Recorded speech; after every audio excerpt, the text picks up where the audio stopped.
Hi, welcome to Better with Phoebe. I'm Phoebe, a life and career coach, and I make videos about getting productive, growing your career, and building a life you're proud and excited to live.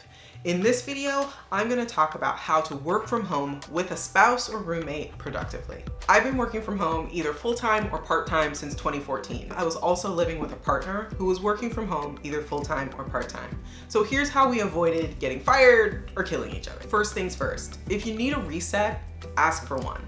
If you are working from home with a spouse or a roommate or a partner in these times, most likely you didn't have any notice and you didn't have any choice. So if you're in a dynamic that's less than ideal, it probably happened not by intention. It probably happened through inertia and by accident. So try to have an open conversation with your coworker from home. You can start by opening the conversation so that it's positioned to be collaborative and not accusatory.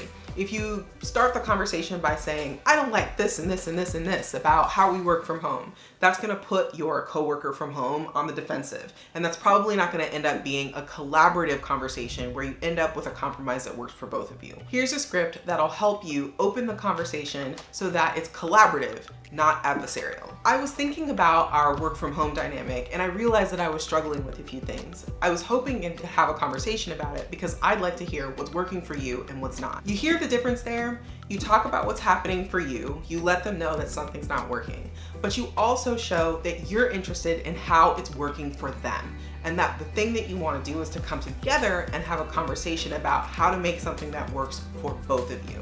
That's framing the conversation so that it's collaborative instead of adversarial. Before you start this conversation, you want to make sure that you can talk about what's working for you and what's not working for you in a clear, concise way that the other person will understand. So before you even start the conversation with them, before you even pose the question, make sure that you take a step back and think about that so that you can communicate that clearly. Here are some things that you should keep in mind and some things that you should go over when you have that conversation with your coworker from home. It's a good idea to make sure that both of you are clear on when the day is going to start, what kind of meetings you might have on the calendar, especially if they are going to require audio or video, when you expect to take breaks, and when you expect to be done for the day. If you have a system to communicate that toward the beginning of the day, it reduces a lot of problems. You won't end up with impromptu, annoying questions about, do you have a meeting next? Or when's the next thing that you have time you have to be on camera? Or do you need the couch right now? Or do you need the cute background right now? Instead, if you both have that either in mind or some sort of reference, then neither of you have to ask those questions. You can just sort of move around each other through the house over the course of the workday. Editing Phoebe here, I realized that I needed to talk a little bit more about breaks. You need to be on the same page about when breaks will happen, but you also need to be on the same page about what breaks are for. Workday breaks are important moments to rest and refuel, but rest and refuel might mean different things for each of you. You'll certainly take breaks at different times, but make sure that you have the same expectations about what happens when you're breaking together. A few years ago, my husband at the time and I had to do a reset around breaks. Often we'd happen to break at the same time and he'd launch into long stories I usually didn't have time to hear. I'd be polite and listen, but internally I was frustrated and worried about not being able to get back to work. On the other hand, I'd often start big home life conversations over lunch, and he was frustrated about not feeling prepared and not being in the right mindset to talk about those topics in the middle of the workday. We both shared our concerns and were able to set new expectations. I agreed to keep lunch conversations light, and he agreed to start asking me if I had a time for a story before starting one, and we both felt better about our work from home dynamic. Another thing that's important to do is to define the workspaces in your home. You should know what counts as a workspace and what is exclusively a leisure space. And for those workspaces, make sure that you know how you want to handle them. If one is more preferable than another, or if one only accommodates one person and can't accommodate both of you at a time, you need to have an explicit plan on how you're going to handle those workspaces. And there are a couple of specific things that you want to think about with those shared workspaces. One of the things that you want to have a conversation about is what I call the sensorial scheme of a workspace. You're not just at a desk in a place. There's light, there's smells, there's temperature, there's decor, there's mess or tidiness, and all of those things impact your ability to be productive as an individual. And each of you are probably going to have different preferences for how that looks. And so you need to have a conversation about what your preferences are and which spaces make the most sense for you to work in given your preferences. or if something about those spaces needs to change to better accommodate both of you. When defining your workspaces, it's pretty important to choose an explicit place on the clean to messy spectrum. So some people respond really strongly to mess and clutter, and it really impacts their mood, it really impacts their productivity, and there are some people who it doesn't really bother them, and then there are some folks who even feel like they thrive in a cluttered environment. If you and the person that you're living with, whether it's a spouse or a roommate or whatever, if they have a different orientation to mess or clutter or tidiness than you do, you need to have an explicit conversation about that so that you know what the acceptable definition of clutter is in that space, who is going to do the tidying, when that's going to happen, what's the trigger when we need to do some tidying in this space. That way no one feels resentful. Editing Phoebe here. I didn't talk about how to handle interruptions. Coworker from home interruptions are just as unavoidable as coworker interruptions in a traditional office, but remote workers have the advantage of being able to negotiate those in advance, so I highly recommend that you do it. Talk about what kinds of interruptions are okay and which aren't. Do you limit interruptions to important logistical concerns, or is personal chit-chat okay? Is it okay for certain times of day but not others? How will they know? How should they get your attention? For me, it depends. I'm fine to be interrupted when I'm doing simple things like email or admin, but I put my headphones on when I'm doing deep, focused work, and that's when I don't like being interrupted unless it's very important. So I've asked my partner to send me a text when he sees me working with headphones on.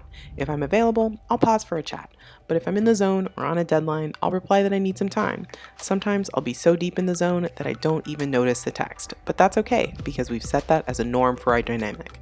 Imagine how frustrated I'd be if we hadn't had a conversation about it. Another really important thing to keep in mind when you are designing a dynamic between yourself and the person that you live with when working from home is to split and schedule home responsibilities.